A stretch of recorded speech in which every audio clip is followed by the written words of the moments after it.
สวัสดีครับวันนี้เพจเพชรมอเตอร์นะครับจะมาแนะนำลูกสูบนะครับ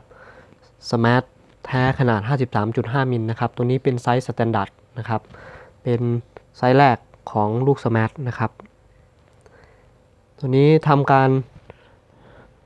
ปาดนะครับหลบวาล์วใส่รถฟีโนมีโอนูโวรุ่นเก่านะครับหลบวาล์วพร้อมใช้งานนะครับใส่วาล์วเดิมได้เลยนะครับปาดโค้งนะครับหลบข้อเหวี่ยงลูกก็จะเป็นลูกแท้เบิกใหม่นะครับให้พร้อมใช้งานนะครับมีแหวนมีสลักครบนะครับครบชุดนะครับของแท้ใช้งานทนนะครับพูดกันเวลาการใช้งานนี่คือ1 ปีขึ้นไปเลยนะครับถ้าเป็นลูกสมาร์ทแท้นะครับก็จะช้าจะเร็วจะขี่ได้นานไม่นานก็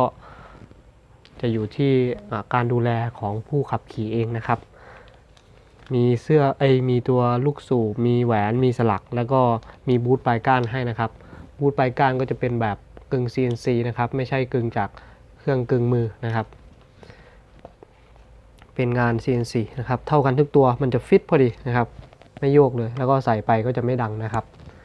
ชุดนี้นะครับราคาอยู่ที่ 1,000 บาทนะครับแต่ถ้าเป็นลูกสูบที่เป็นเกรดทั่วไปนะครับที่เกรดพอใช้ที่ไม่ใช่ลูกแท้แบบนี้นะครับก็จะถูกลงมากว่าหน่อยนะครับแต่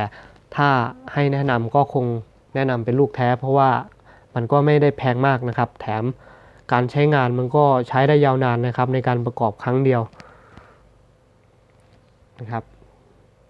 ท่านใดสนใจนะครับต้องการสั่งซื้อติดต่อเข้ามาใน Facebook เพชรมอเตอร์นะครับ